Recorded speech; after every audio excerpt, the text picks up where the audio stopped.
Bendiciones, muy buenos días. Muchísimas gracias por venir. Es para mí un inmenso placer y honor poder compartir en esta mañana la palabra del Señor. Basaremos nuestra enseñanza en Deuteronomio 7 y 8, donde dice, no olvides al Señor, el pueblo escogido. El gran mandamiento tenía tanta importancia para los israelitas que cuando entraran a la tierra prometida tendrían que tomar medidas muy severas para protegerlos y evitar que cayera en la idolatría. El cumplimiento de esta responsabilidad era de suma importancia para la continuidad de la nación. Si la descuidaban, podrían en peligro su existencia. Así que Moisés continuó su discurso animando al pueblo escogido a cumplir su tarea de protección. Son dos las preguntas que se contestan acerca de proteger la santidad del gran mandamiento. ¿Cómo se iba a proteger? 7:1 al 5. Por medio de la guerra santa. Jehová encabezaría al ejército israelita y la conquista y la destrucción de los cananeos, ya que solamente erradicándolos se podía garantizar la continuación de la adoración exclusiva a Jehová por el pueblo escogido. La eliminación de la cultura impía era absolutamente necesaria. La parte divina de Jehová, como poderoso guerrero, se comprometió a hacer tres cosas: introducir al pueblo en la tierra, echar a las naciones paganas de delante de ellos y entregarlas en sus manos. Esta victoria divina era la base de las acciones humanas. La parte humana. Israel tenía que atacar a las naciones y derrotarlas en batalla. Fíjese bien en la coordinación perfecta entre la actividad divina y la humana. Pero ganar la victoria sobre ellas no era suficiente. Se les mandó a destruirlas totalmente. No debían dejar rastro de su civilización.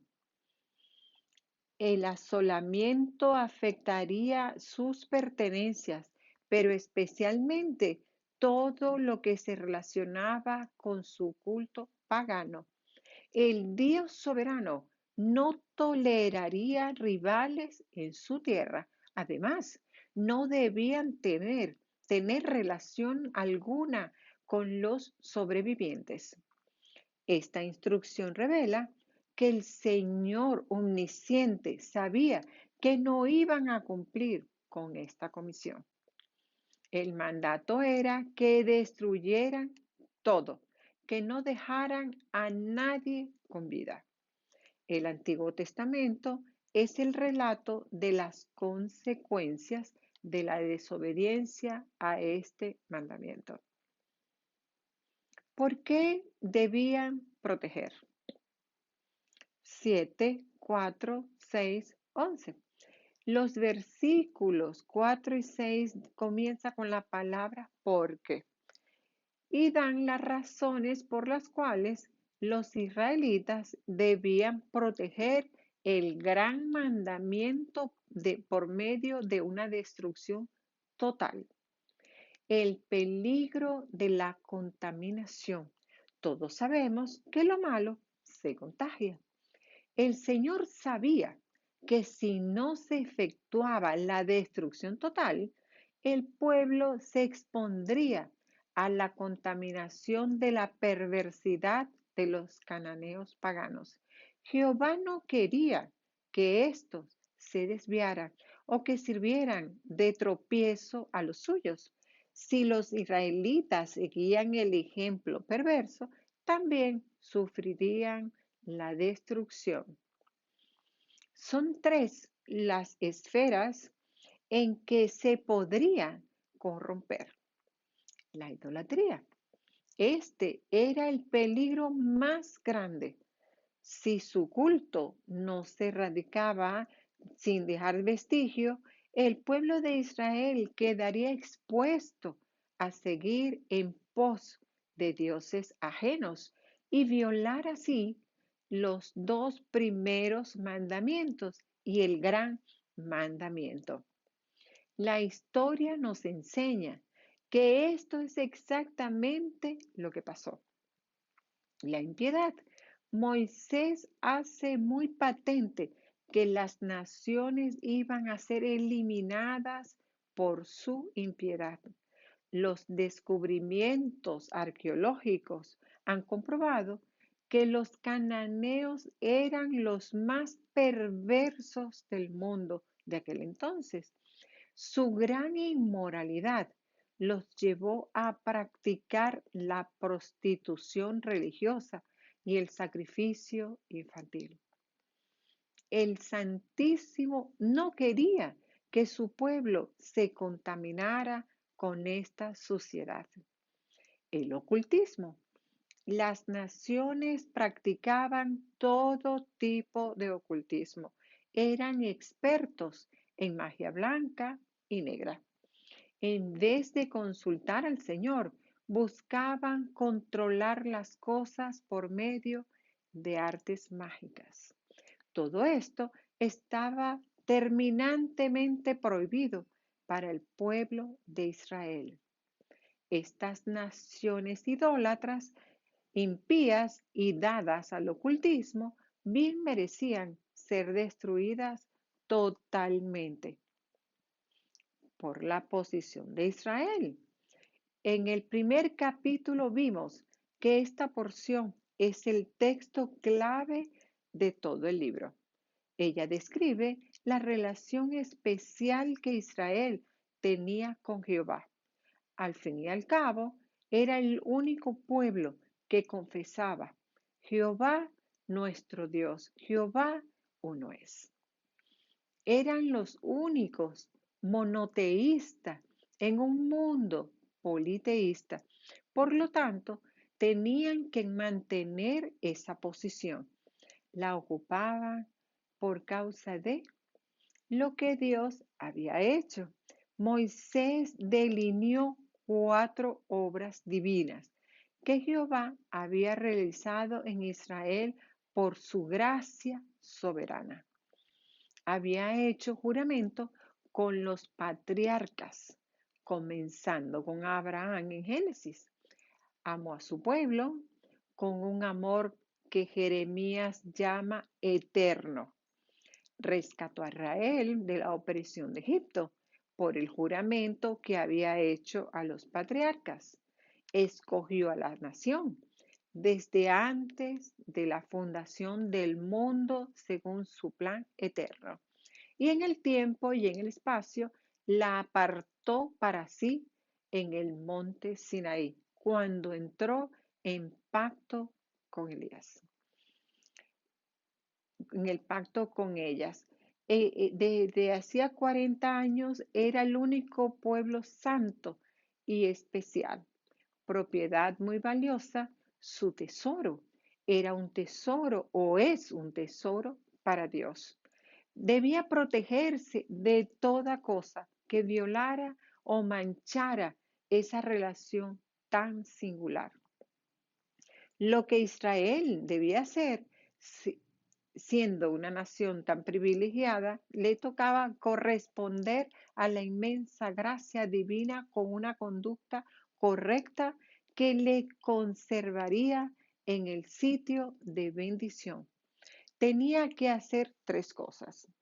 Reconocer que su Dios era fiel en el cumplimiento de los pactos que había concertado con su pueblo y que jamás quebrantaría sus promesas.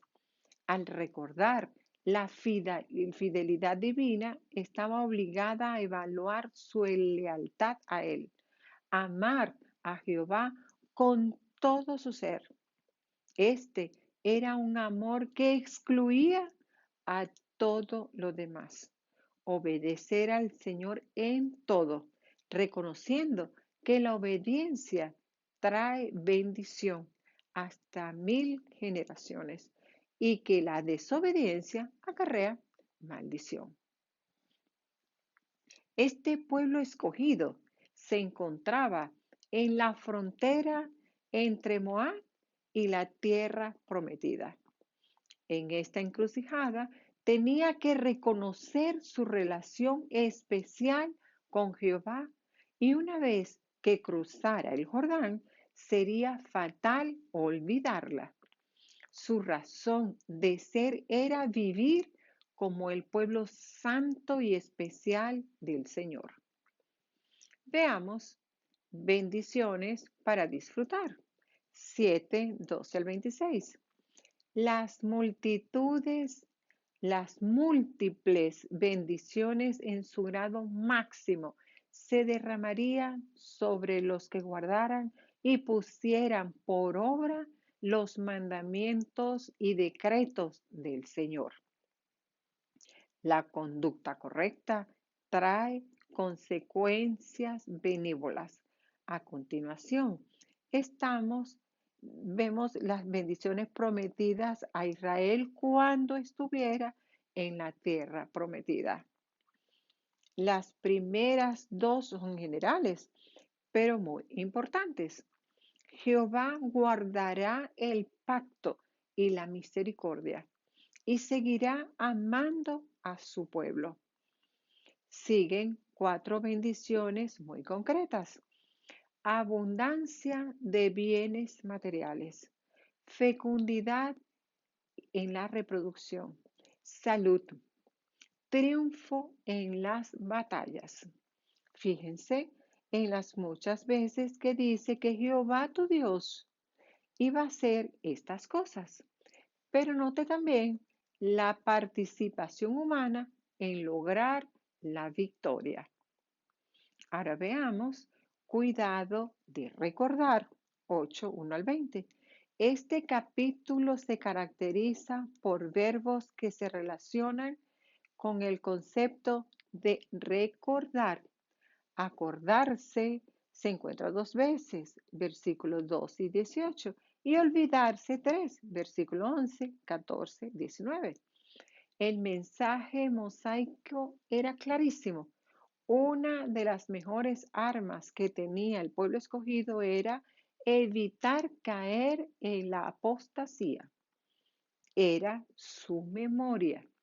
El problema es que los hombres tienden a usarla indebidamente. Es demasiado fácil olvidarse de todo lo que el Señor ha hecho por nosotros. Este peligro se podría evitar por medio de hacer 4 cosas. Se debe recordar la peregrinación por el desierto. Tome nota de que los versículos 1 y 6 forman un marco para este pasaje. Todo lo que dice en 2.5 tiene como base indispensable el acatamiento de los mandamientos del Señor. La memoria saludable siempre se usa cuando uno anda bien con Cristo. Si somos rebeldes, no podemos recordar las obras positivas que el Omnipotente ha hecho en nuestras vidas. Nótese que Israel debía acordarse no tanto de los acontecimientos, sino de los propósitos de la peregrinación que duró 40 años. Debían meditar constantemente en ellos para evitar que tuvieran que pasar por lo mismo otra vez. La porción habla de 4 finalidades distintas por las cuales Dios mantuvo a Israel en el yermo por tanto tiempo. Primero, para eliminar de ellos todo sentimiento de orgullo y autosuficiencia. Recuerde que cuando salieron estaban llenos de altivez. 1:43. Nuestro texto dice 2 veces que Jehová quiso afligirlos. Una traducción más cercana sería humillarlos. Su orgullo tenía que ser quebrantado. Segundo, para probarlos. La primera vez que llegaron a la frontera, fracasaron. Su rebeldía y desobediencia deliberada enojó al Señor. Por 40 años los hizo pasar por pruebas muy duras con el fin de determinar sus motivaciones, lo que había en su corazón y si iban a ser obedientes. Parece que la segunda vez aprobaron, pero nunca debían olvidarse de esas duras pruebas para que siempre siguieran poniendo por obra la ley de Jehová. Tercero, para enseñarles su fidelidad. El concepto de la enseñanza se encuentra en el versículo 3. Para hacerte saber, la lección que les dio fue que el Dios de Israel es siempre fiel a sus promesas, aun cuando su pueblo sea rebelde. Tenían que aprender que el Señor siempre sustenta a los suyos cuando dependen de Él. Lo importante es lo espiritual. Todo lo que sale de la boca de Jehová y no lo material, no solo de pan. En ese lapso de 40 años, ni siquiera tuvieron que conseguir ropa nueva. Y a pesar de caminar tanto en el desierto, no se molestaron de los pies. El Señor Jehová controlaba fielmente todas las circunstancias. Cuarto, castigarlos. Como cualquier padre que disciplina a sus hijos porque los ama, el Santo de Israel castigaba a los suyos. La verdad es que su pueblo merecía una disciplina severa porque su pueblo era grave. No confiaba en su Dios e ignoraba sus instrucciones tan claras. El castigo era inevitable y vino en la forma de vagar 40 años por el desierto. Cuando los israelitas se acordaron de estos propósitos divinos y de cuántas cosas experimentaron, se fortalecerían en su fe y se animarían a seguir y servir fielmente a su Señor. Debían entrar en la tierra prometida. 8:7-10. La descripción de la tierra prometida que tenemos en los versículos 7 y 9 es la más completa de toda la Biblia. Al fin y al cabo, tenían todo lo que los israelitas podían necesitar o desear. Era región sumamente rica en sus recursos naturales. ¿Qué debía hacer el pueblo al ocuparla? Disfrutarla.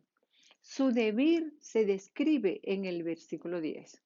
Había de hacer 3 cosas: comer, saciarse y bendecir. Una traducción mejor sería alabar. En otras palabras, debían disfrutar los bienes de la tierra hasta suplir todas sus necesidades y después alabar al Señor por todo. Debían comer, saciarse y alabar a Jehová. Debían tener cuidado de no olvidar 8, 9, 11 al 18. Estando dentro de la tierra, su responsabilidad era siempre recordar el hecho de que todo lo que tenían venía de la mano bondadosa de Jehová su Dios. Por esto era necesario que obedecieran los mandamientos del Señor y agradecieran su gracia abundante. Moisés predijo el comportamiento del pueblo.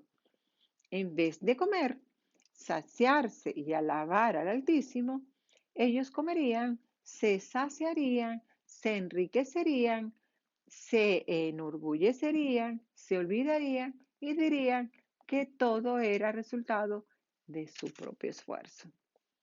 Dicho en otra forma, Moisés profetizó que el egoísmo y las riquezas serían sus ídolos y violarían lo dicho en 5, 7, 10 y 6. Parece que la advertencia cayó en oídos sordos. Debían reconocer las consecuencias de olvidar. 8, 19, 20. Si no usaban bien sus memorias, tendrían que sufrir los resultados funestos de la desobediencia. El primero es la idolatría.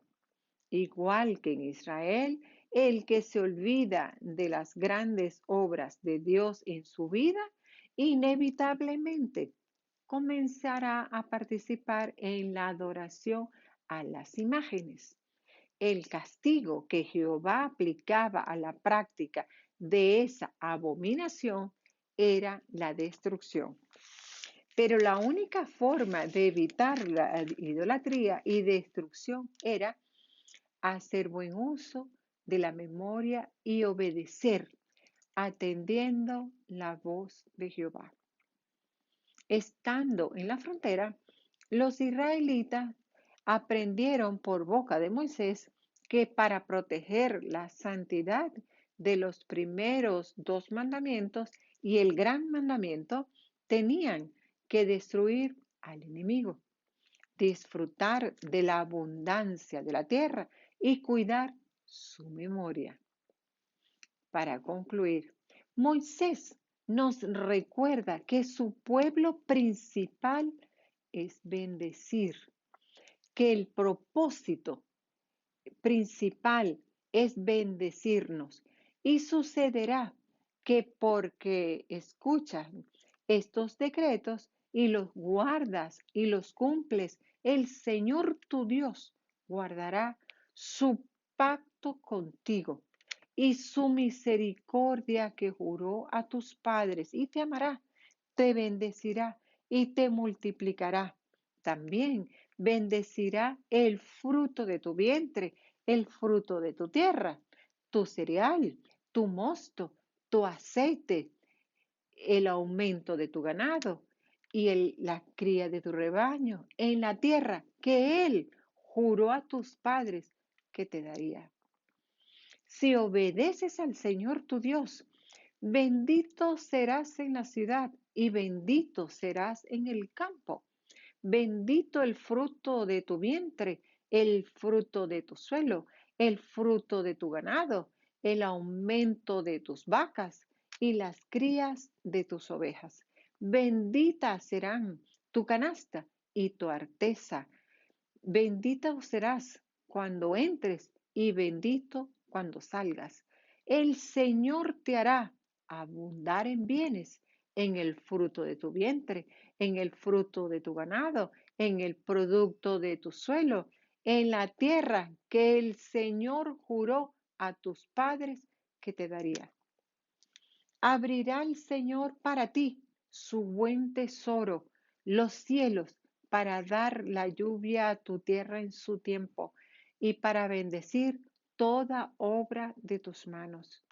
La finalidad de obedecer el pacto es que sea una fuente de bendición, prosperidad, gozo y salud para el pueblo de Dios.